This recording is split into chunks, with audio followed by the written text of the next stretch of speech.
Hii safari ya mapenzi, nina haja ya kuenzi.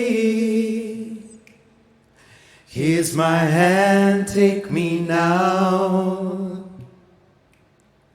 Don't resist, don't ask me how. For the last 3.5 years, I have traveled more than I have ever done in all my years. I have interacted with cultures, landscapes, and legends across the land. And I've been enriched by these vast experiences that I'm so fortunate to have. So much so that some of my songs are starting to sound like travel journals. Hii safari ya mapenzi means this journey is of love.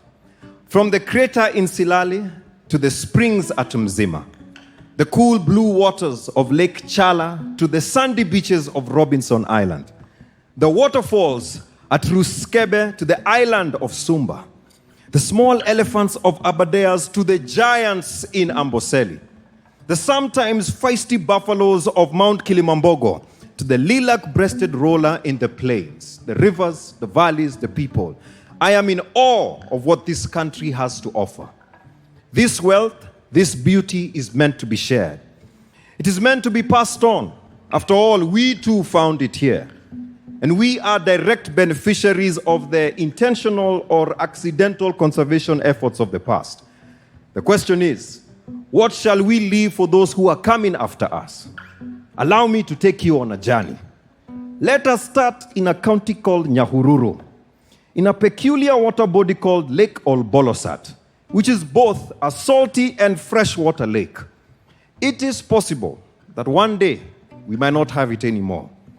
Delaying to take measures to curb cultivation around riparian land near the lake will most certainly lead to its destruction. And in a few years' time, it might as well never have existed. But a lake is not just a lake. Now let's go to Machakos County, the land of the long-distance traders, the flat landscape of enchantment, and the crescendo music lovers. The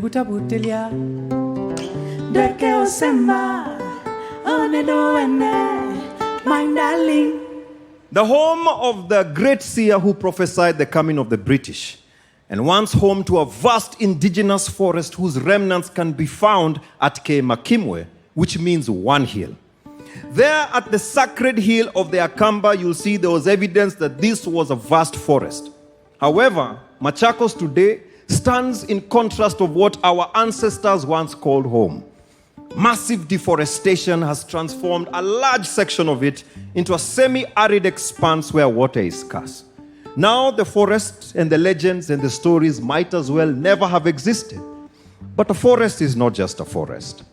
These are ecosystems that support a great number of species, from birds, land animals, fish, insects, plants, some of which are endemic to the area and serve as nature's order in the great equation of balance.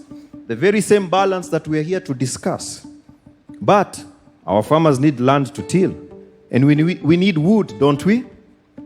But pause. This is not a piece to patronize. Instead, it's to paint a picture of perhaps what could be possible if we took action, and to bear the news of the efforts that have been taken so far. The proverbial, what if?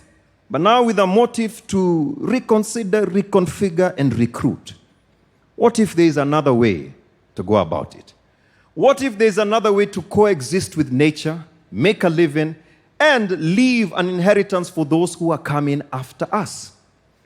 Let us go to Kilifi County, right next to the Indian Ocean, somewhere at the shores of Watamu. Stands a testament of what could be if we reimagined conservation. A group called Dabaso, through research and collaboration, began planting mangroves 20 years ago in an effort to conserve.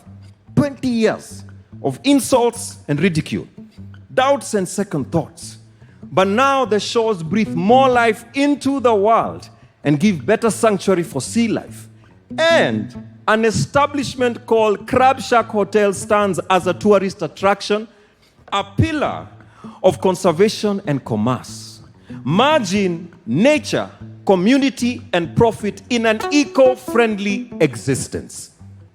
And back in Machakos, they are making better use of the land, and they are repopulating the indigenous seedlings. With the efforts of the conservationists, we might just see the return of the trees of old. And at Lake Olbolosat, they are resettling the farmers and they are saving the lake. It is no longer a thing of what if, it's a possibility. We can save our ecosystems, our species, and our futures. We can. The evidence is clear across the world. So what is taking us so long? I've never understood why it takes so much effort to do what we know we need to do. Maybe it is a human condition to procrastinate until it is too late in order to catch that edge. That elusive high of uncertainty, thinking we have some kind of control. Only problem is, there is no control. However, I believe that if we search deep inside for something bigger than ourselves, then we'll light a fire that can take us all the way to a better world. Now, I'm no expert, but I believe at the core of conservation is love.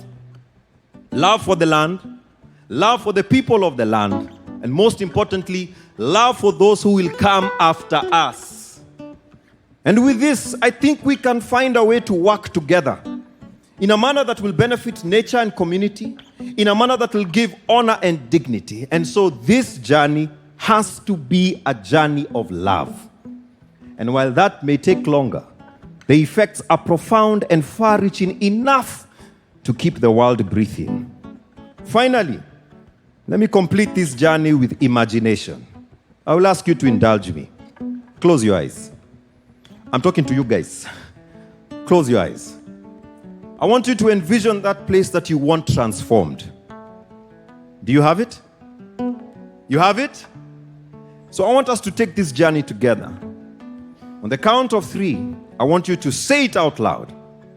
1, 2, 3.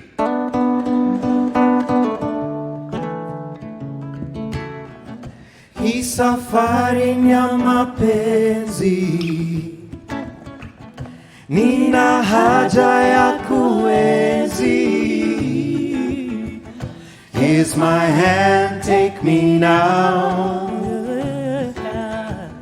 Don't resist, don't ask me how. Ooh, I'm on fire for you. I'm on fire. Ooh, I'm on fire for you. I'm on fire. Ooh, I'm on fire for you. I'm on fire.